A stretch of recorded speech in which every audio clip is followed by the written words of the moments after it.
welcome back to my channel. So I had asked for the week, I don't know how many days, to pick a book for our next color along, and it was a sort of a tie between this and a PDF. However, some people had said in their votes that they pick, you know, in order, this one, this one, this one. So I went back and calculated those, and this picture from Seasons, it's by Hanna Karlzon, is the one that won. So it is a double page spread, which means it will take some time, but what I'm going to do, because it has a lot of repeating elements, I mean, you've got the candy cane and the bows, candy cane, you know, and then we've got the pine needles and stars, so a lot of repeating elements. So I think what I'm going to do is, like, I'll do a few on camera with you guys, kind of keeping it short and sweet, and then you and I finish those portions by ourselves off camera. And then that way, if you're in a hurry, I can, you know, show you how to color pine needles, how to color a bow or whatnot, and my color combos, and you're not having to actually like sit through the whole thing. I was going to do background first, but I think I'm going to wait. This is going to be traditional and keep it fun. So first thing I'm going to do, and everyone should do, is pop some pieces of paper behind your pages. So I gotta do it on this side and on this side for those double page. So the reason you put paper behind is so one, you don't, as you're pressing down, don't transfer ink from one, you know, from the pages behind it. And then the other reason is, if you press too hard, say you're burnishing on this page, and you're fine burnishing here, but you can actually damage the tooth on the page behind it. So when you go to color it, you might notice it doesn't work as well. So always a good habit.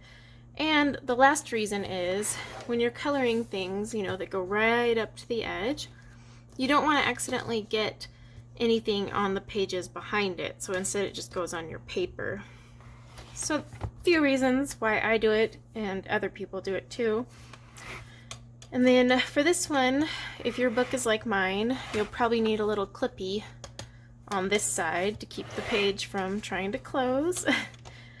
But other than that, I think we are good. I'm going to do this with Prismacolors today. I was really on the fence about what pencil to use, and I wanted to do something that's fun for me because I love Prismacolors and that a lot of people have. Now, you can totally substitute these with Black Widows. They have some conversion charts out there. Color with Claire has a conversion chart. So if you have only Black Widows, you can look that up and convert my Prismacolor combos to Black Widow.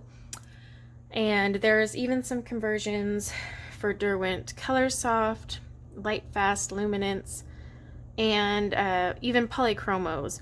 Or if you have the Amazon Basics, I don't have a conversion for you, but you can use similar colors. So with all that talking out of the way, let's just dive in and let's tackle a candy cane. Alright, I am sharing with you my most favorite red color combination. I use it a lot, especially during this time of year, so I go through it like crazy.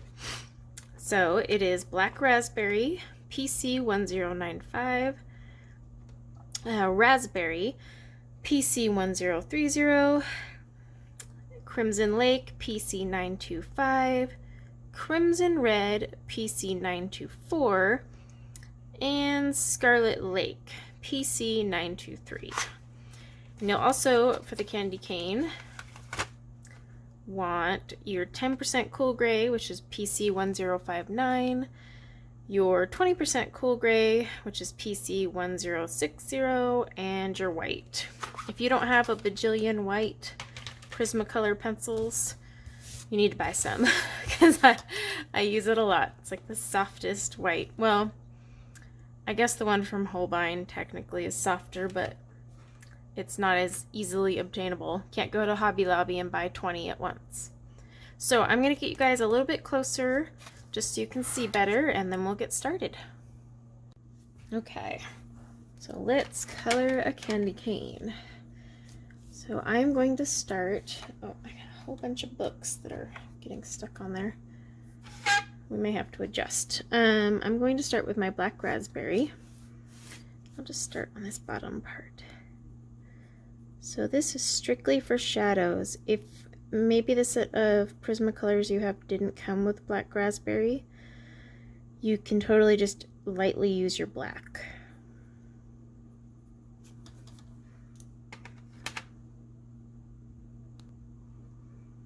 Alright, so then I'm going to go in with my raspberry.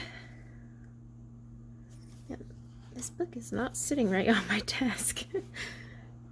Technical difficulties. I'm having the bottom of the candy cane a wee bit darker. Alright, then Crimson Lake.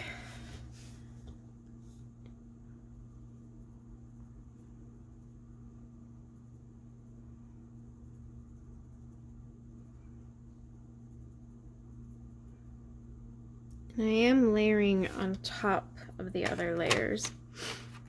Alright, and then our Crimson Red.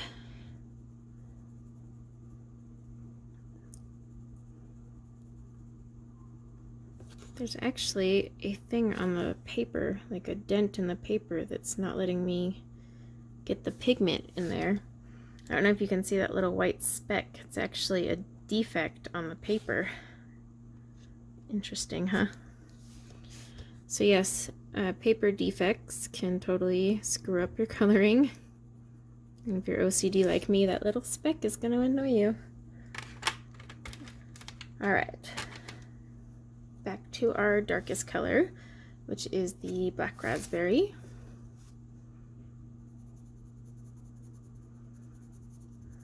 Like I said, I'm going to color some of these with you guys, and then you will have coloring homework.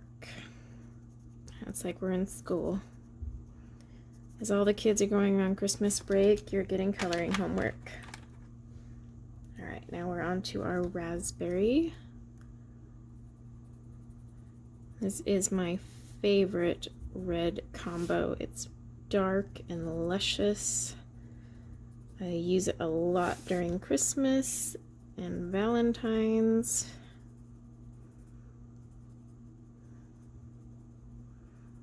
And if you like to layer, you could actually skip a couple of these reds and just layer. But I'm the type that likes to use heavy pressure and just get it over with. So if you color like I do, you'll need a few extra reds to blend it, to make it natural.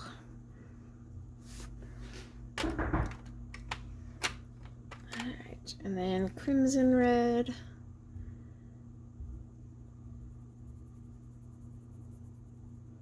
I'm going to use the Crimson Red to go back over everything.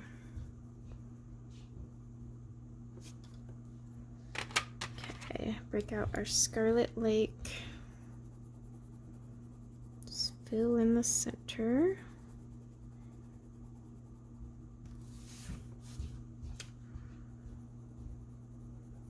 Don't mind my hand just all over the place. I'm trying to find a comfort zone here. Okay. I'm just kind of blend it out. Now you're probably wondering what the white is for. One, it is for doing the white sections, but also we'll be using it to add some highlight when we're done, not before. Alright, so let's get some over here. So under this bow, obviously this bow is casting a shadow, right? I mean, so your candy cane is going to be pretty dark down here. So that was black raspberry. And I'm just going to take my raspberry red, and that is it for that one.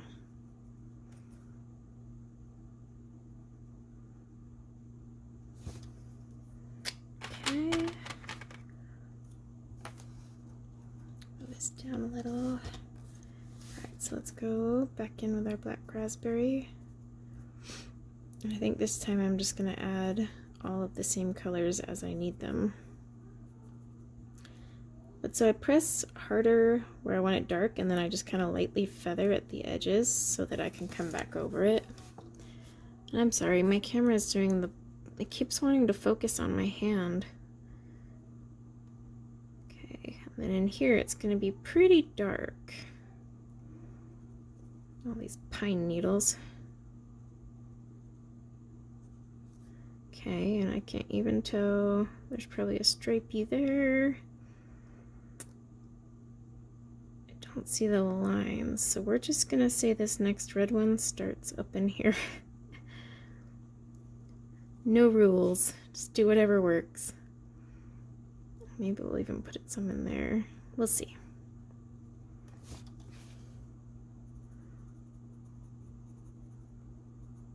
Okay. I guess we'll just say this is part of that red also.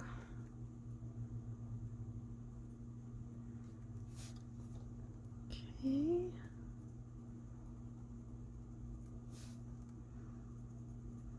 It's such a dark color at first, but once you like blend it out, it's not as scary.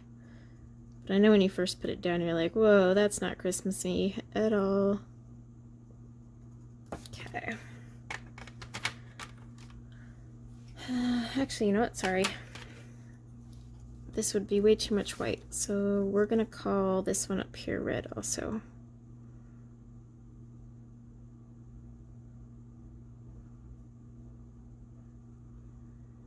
I mean, I could have just covered it with pine needles, I guess, too.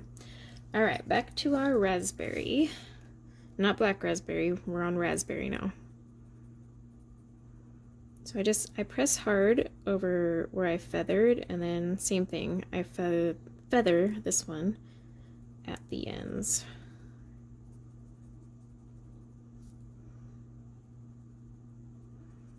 And then in these darker ones, I'm just going to color it straight in.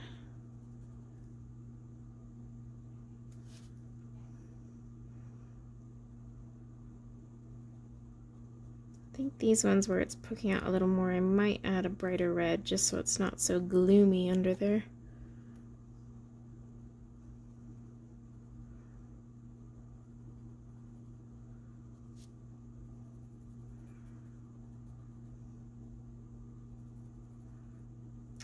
Always wanted to do this page.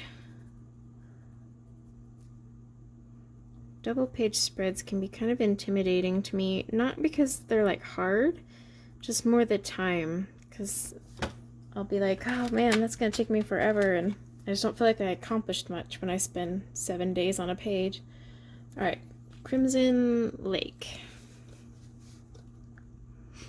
But this one has, like I said, all those repeating elements, so it's going to be a lot easier.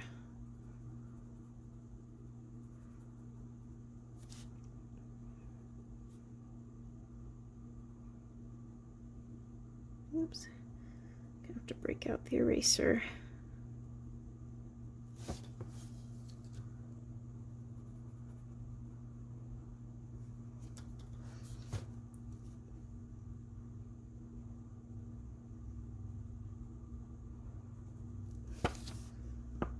Yeah, I did want to keep these like short, so they're like mini tutorials with a color along.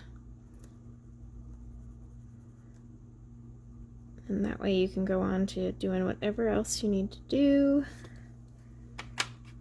and still get the rest done. Alright, so we're going to our Crimson Red. So on this one down here, I'm just going to color it all the way in with Crimson Red and blend it out. I have to grab my eraser because I've got a little sloppy.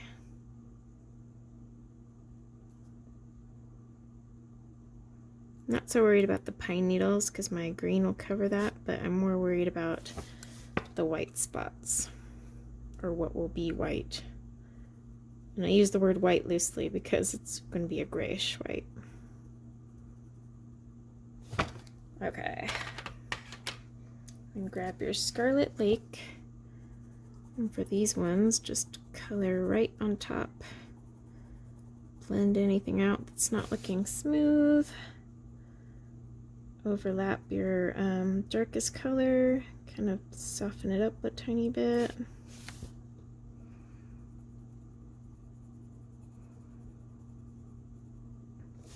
You don't want to burnish it, and you don't want to build up too much wax either, because once those things get waxy, it's hard to go back. Alright, break up my eraser. Oh, it's such a tiny spot. Alright, did I miss any others? Okay. I think we're good. That looks like missed a teensy bit right there. I always like to stand back from my page for a second and see what I missed. Okay, so white.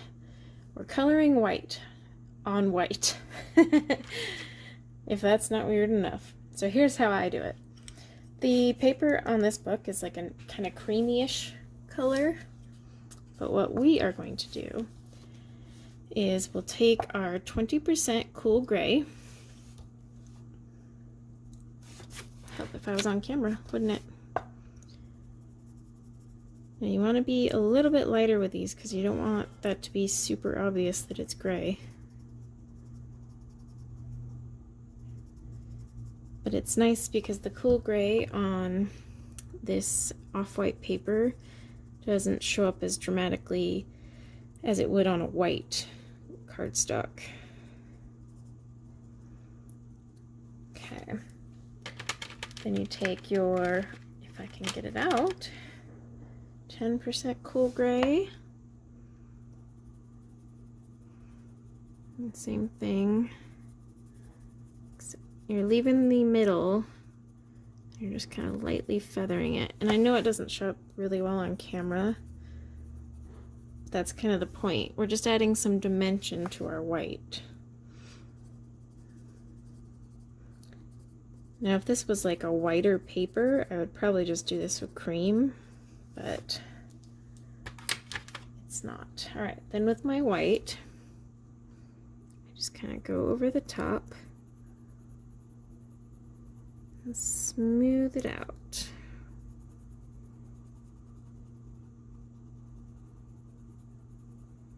This can get a little dusty. Gotta love Prismacolor dust. Alright, so let's do the other parts now. So again, with our 20% cool gray, kind of create that shadow. Now if you use your white pencil to blend, just always make sure the tip is cleaned off. We're actually going to use that white pencil on top of the red, but I'm not doing it yet, because if I did right now, I would have red all over the white tip, and then when I would go to use it on this gray, I would then have gray, or red on my gray. I'm not so worried about like the gray on my white tip. That's not really going to affect anything. Oh, wait for it to focus again. Sorry. I like the Pro setting because it is better video quality, except for this autofocus. But don't worry guys, for my birthday I'm buying myself a camera. No more using my phone. Alright, so now with our 10%. One thing I was wondering though, do you guys really need it zoomed in this far? I mean, when I watch tutorials, sometimes I really want it zoomed in, but other times I don't need it super zoomed in. So I'm just curious, because if I like zoom out a little, I don't get this problem.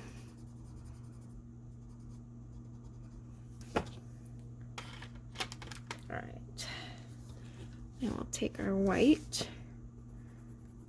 Just go over everything. Just finishing up the grays first.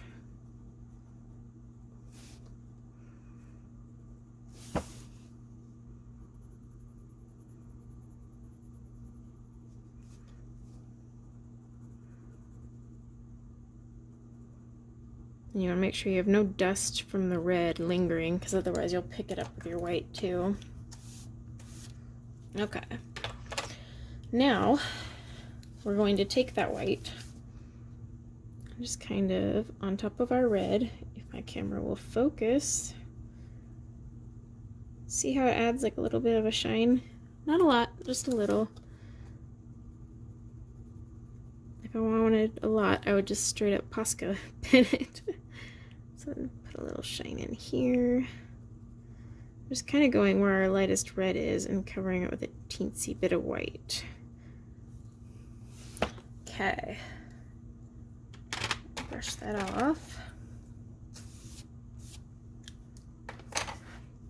And then pull you guys out so you can actually see it better. There, we have a candy cane. So see how it kind of, because it's cylindrical. I can't talk today. You know what I mean. It's round.